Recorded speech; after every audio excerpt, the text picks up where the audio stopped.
ଛତୁଆ ଅଣ୍ଡା ଦେଉ।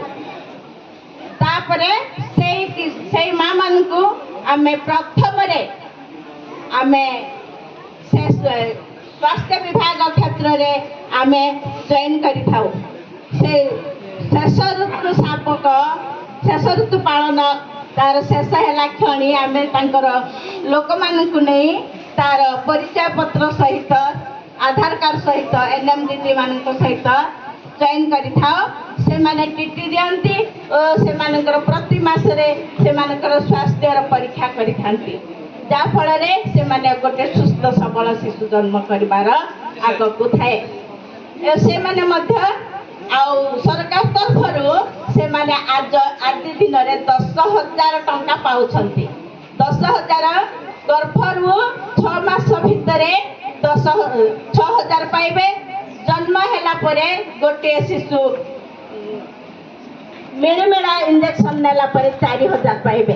ଏଥିପୂର୍ବେ ସେହିପରି ସୁଯୋଗ ନଥିଲା, କିନ୍ତୁ ଆଜିର ଗ୍ରାମ ସଭାରେ ଏ ସୁନ୍ଦର ଅଭିପ୍ରାୟ ସବୁ ଘୋଷଣା କରିବା ନିମନ୍ତେ ଅଧ୍ୟକ୍ଷ ଆମକୁ ସୁଯୋଗ ଦେଇଅଛନ୍ତି। ଆଜି ସେ 10,000 ଟଙ୍କା ଗୋଟେ ଗର୍ଭବତୀ ମା ପାଉଛନ୍ତି।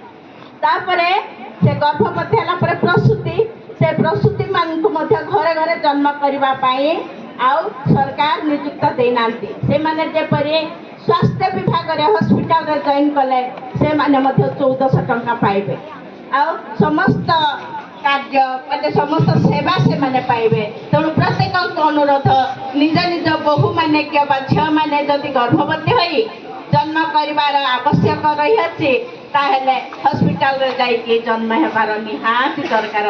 ଆଉ ସେହିପରି ରହିଅଛି। ତାପରେ ରହିଅଛି ଆମର ଛୋଟ ଛୋଟ ପିଲାମାନେ।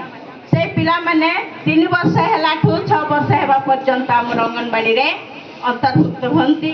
ସେମାନେ ଅଣ୍ଡା ଆଉ ଛତୁଆ, ସୁଜି, ଲଡୁ ଏସବୁ ସେମାନେ ପାଇବାର ସୁଯୋଗ ରହିଅଛି। ଆଉ ପ୍ରତିଦିନ ଖାଦ୍ୟ ମଧ୍ୟ ଖାଉଛନ୍ତି।